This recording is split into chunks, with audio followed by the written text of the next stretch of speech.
So it's tempting when one hears about this show to remember how you had done a draft of the thing, and there are some parallels. Was there any anything that you had done in that draft that wasn't realized in the film that you felt like suddenly helped inform this? No, actually, not many people have asked me that particular question. When my draft of the thing was putting it very much back in the 80s, and I was doing a lot of Cold War stuff and dealing with sort of what was happening in that period of time, and trying to set up a prequel of the events that happened in the Carpenter version.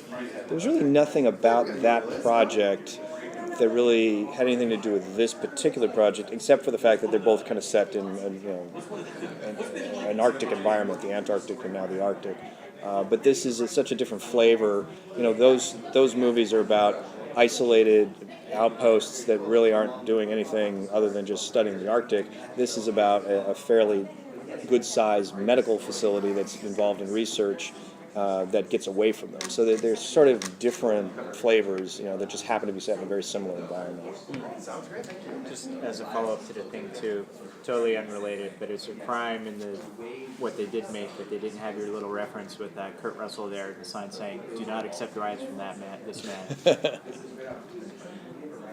You talked on the panel about not being interested at first in this because it was sort of out of your wheelhouse.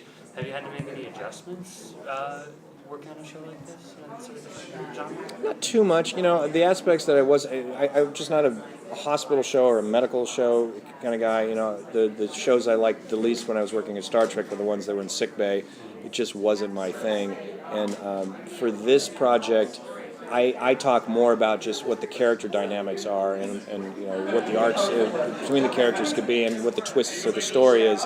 And I leave it to Cameron and the rest of the writers to deal with more of the technology aspect of it. And I think that's how I've acclimated myself to working in this particular genre. I'm not that interested in the science part of it, other than I want the science to be as close to reality as we can make it, because that just makes the show more believable and better. How did you find the project? It came to me. I have an overall deal at Sony Television. Sony had developed the script with Cameron and Linda Obst for about a year, and then they just called and they said, "Hey, we got the script that we want you to read." After I think when audiences hear that you're involved with the show, there's kind of a Ron brand, with the man who find the Klingons and created the new Battlestar. Can you talk about that in relation to this show? I mean, do you think that this show is a continuation of that, or does this veer much from what fans have come to expect from you? I think it touches into if there is common points, it's that it's more character oriented than plot oriented.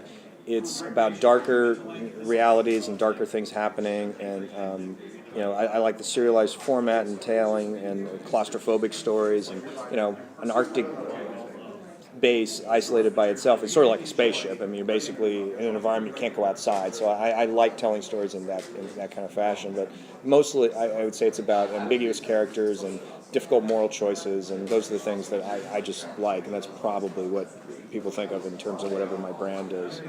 The fact that it's a contemporary setting, is that I don't know. Do you see that as a plus, a minus, in terms of do you, in any sense, feel like you have to create in a different way, whereas you can't create a new mythology for an entire culture the way that you've done? Yeah, you're not doing as much world building, really, and which is it's something I really love. I love the creation of a world and a mythology and the society and what cultures are like and that sort of thing. So you're not playing that aspect anymore. You're really taking people as we know them now and then putting them into a circumstance and playing with how they would react, given this set of parameters. You said that this show will bring two former lovers back together and put them in the same situation. How do you balance keeping the overall story with making sure personal dynamics don't fall too far into melodramatic territory, kind of over? Well, yeah, I mean it's a very subjective thing, and you're always balancing that in just about any story, because you want to have personal emotional stakes for your characters that are involving that don't get in the way of the story, and vice versa, because you also don't want the plot to become so important that the people just become sort of cardboard cutouts. So It's a hard question to answer because it's always about the balance between those things. I think that viewers tend to go into pieces to fall in love with characters. You know, I've always felt that the reason you return to any continuing series is not so much the plot, it's because you fall in love with those people every week. You want to see what happened to that person every week that you like, you know, so there's an emotional connection between the audience and the character on the screen, and the plot is important because it propels, but I think they're always returning for the people that populate the show. Were there any specific challenges? We talked on the panel also about the pacing, one episode a day. Were there any specific challenges that came along with that as far as continuity? It kind of makes it simpler in a lot of ways because, you know, you don't have the sort of jump between now it's another week, it's a week later, it's a month later, it's like whatever it is, and what happened in between all that, and then trying to amp up the tension again. With this piece, it felt from the get-go that, okay, if it's a virus outbreak in this lab, if you take a time cut into next week, how do you get the tension back up? And if the tension is just continue to build, you've missed a lot of stories. So it always felt like you wanted the immediacy of it's just going and going. You're just riding with these characters as they face something that's very dangerous that they're involved with right now, and you never wanted to really take your foot off the pedal in that sense. I'm sorry, can you define the journey these 13 initial episodes take and how that may differ from the following season? The tone will differ. It's hard to because we do know that we want each season to be very different from the previous one in almost every way. But it's hard to get into that without kind of even implying what the end of season 1 is. You know, somebody was just asking me, well, you know, it's the second season. Does the disease get out into the world and they're still trying to cure it? Well, that kind of tells you that they didn't cure it in the end of the first season. So, you know, it's really hard to get into that. I can only tell you that we do have a plan for what subsequent seasons of the show would be. But until you kind of see where this one goes, it's hard to even conceptually talk about what that is. I want to ask about the villains because one of the consistent things in the show that you're involved with is that the bad guys, they have really, really good motivation, and I'm just wondering about like how you draw that line between, you know, making a villain and making him a sympathetic villain. You can understand why he's doing what he's doing, but still. I think that is one of the things that attracted me to this too, is that the people that we're calling the villains have tremendous, you know, good intentions, and they're trying to do something that they feel very passionately about. And so people do things, everybody does things for what they think is good. You know, the fewer the people that do things because they think it's evil. And then it's just always a question of, well, whose perspective are you following, and, you know, what is right versus wrong, and can you understand what they're doing and still be opposed to what they're doing, and that is definitely part of the show.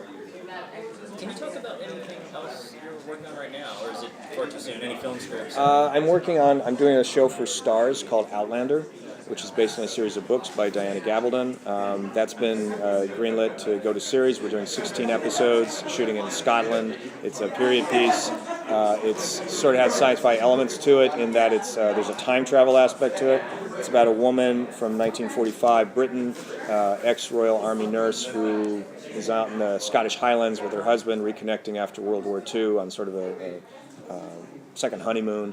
And she's out in the Highlands and discovers this circle of standing stones and touches one of them and literally ends up in 18th century Scotland with the Highlanders versus the Redcoats. And she's trying to get home to get back to her own time, but she's falling in love with a man in the past. And it's just this big epic yarn that Diana's written over like 8 books, and there's like 20 million of them in print, and it's a really great project, and we'll start shooting that into September. Too soon to talk about who you'd like to see cast in that? We've cast Jamie, who's like the lead, the male lead of the piece, and Sam Hewlin is Jamie. We're still looking for Claire, who's the female lead, and it's really her story because it's from her point of view. It's going to be a first-person narrative all the way through, so she's critical, and we haven't found our Claire yet. May I nominate Imogen Coots? Sure. At this point, it's the Scarlett O'Hara search, so any name is good. Would you ever go to Mars on a spaceship? Would I? Yeah. My wife would probably not let me, but I would definitely. Yeah.